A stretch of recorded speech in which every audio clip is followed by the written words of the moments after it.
I want to go back to last week, if you don't mind. Senator Merkley spoke for, a little bit on the Senate floor. Um, what did you think about his marathon speech, and do you feel ultimately like there's an impact to it? You can make the argument. There are probably a lot of people out there who didn't catch a word of it. So, what is the impact of something like that? The impact to me, and I thought it was a very important speech, is it extended the whole No Kings effort. He and I have been talking about this whole expansion of authoritarianism for some time. And with something like this, you get the country's attention.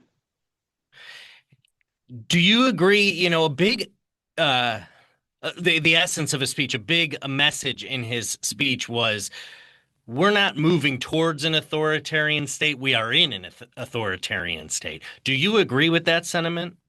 I'm very troubled by the expansionism of this whole authoritarianism issue. Because when you think about it, I mean, you think about some of the people involved in Portland. It looks like, for example, the Trump people are picking on the people who are most vulnerable, the people who are least in a position to stand up for their rights. And yes, I'm very troubled by the expansion of this whole authoritarianism approach from the Trump people. When if you feel that way, and a lot of what Senator Merkley was making the point of is that sort of this unprecedented place that we're in, in the current situation, does that call for unprecedented actions from the minority party? I know that the Democrats don't have control of the House, Senate, or the White House, but does that mean you have to look outside the box from what you have traditionally done to counter majorities? There is no question that this job now involves pushing back every single day. And I focus on the issues that involve how Trump has escalated the costs that he promised would not go up on his watch. And you see it for food, you see it for energy, you see it even for Halloween candies. So I'm pushing back on the things he really didn't deliver on. We are pushing, near 4 weeks on the government shutdown now. Why not vote to reopen the government, get federal workers paid, and then negotiate ACA subsidies? First of all, these healthcare bills are just crushing, and you all have covered some of what I've shown in southwestern Oregon. 400% price hikes for people. I mean, they're just getting hit by a healthcare wrecking ball. And what I've said to the administration, because I'm the senior guy on the health committee, the finance committee, you tell us when we can go to it in a bipartisan way. We'll get you a bill the way we did with lowering pharmaceutical costs with these pharmacy benefit managers. We know, though, that the House is still on recess, and they're saying, well, we're not even going to open back up until essentially Democrats come to the table and say they'll vote to reopen. Right now, though, there aren't 60 votes in the Senate to reopen the government. So again, why not vote to reopen and then negotiate some of these issues? Job is all about negotiating and working in a bipartisan way. And as I've said, I've done that again and again on the principal issue that's being debated, which is this healthcare issue. With respect to these pharmacy benefit managers, nobody thought that you could come up with a major bill to lower pharmaceutical costs. I got a 26-0 victory. If Donald Trump says to our leadership that he wants a bipartisan bill, I'll get it to him. What do you see as the impacts of, well, I think in Oregon, it's more than 700,000 Oregonians that are about to potentially lose their SNAP benefits? I'm going to talk about this at home this weekend because it's so important.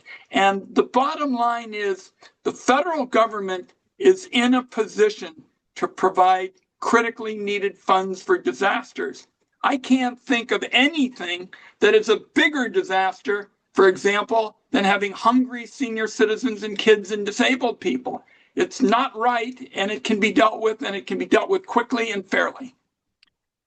If we take a step back and look at where we're at with this shutdown leading to this discussion about healthcare and people losing health coverage, this discussion about SNAP benefits, people losing SNAP benefits.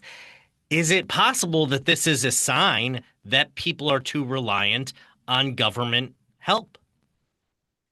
People that I just mentioned, the most vulnerable, low-income seniors, kids, and the disabled, Donald Trump never said those were the people that he was concerned about. He said, I'm going to protect them, and he hasn't done it.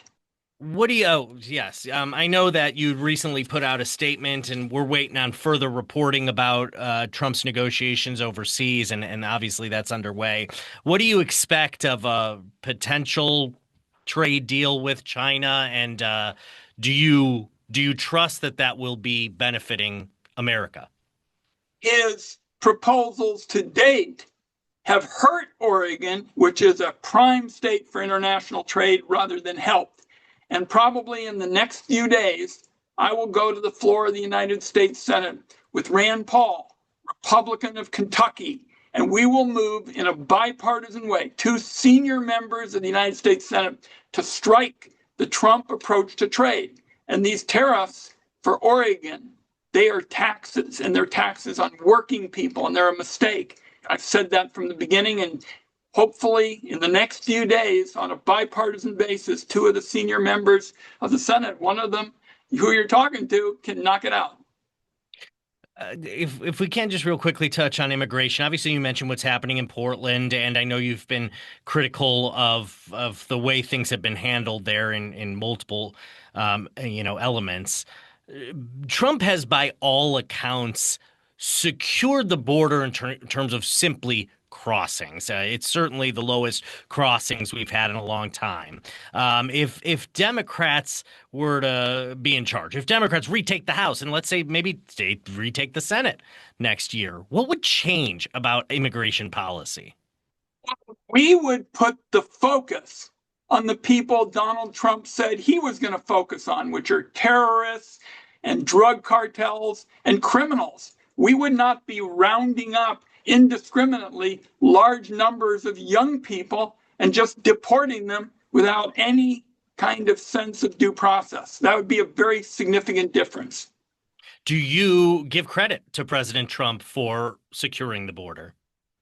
There is no question that this is going to be a priority for Democrats and Republicans in the Congress. There's a way to do it without sacrificing due process and the critical constitutional liberties that our country affords. Senator, we've seen President Trump, we've seen the Department of Justice go after some of President Trump's biggest critics in James Comey, John Bolton, and Letitia James.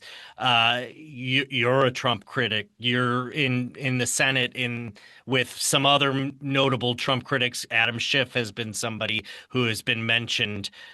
Does it concern you? And is there talk among Democrats about protecting Democrats and how to fight back against this work that the Department of Justice is doing? Stopping all over the constitutional rights of Americans just because you disagree with them is contrary to everything the founding fathers were about.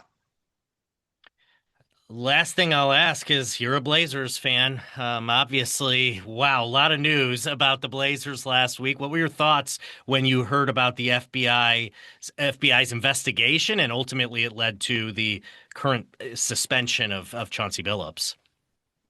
It was a sad day last week for all of us sports fans, and everybody knows my views. I'll never bet against the Blazers.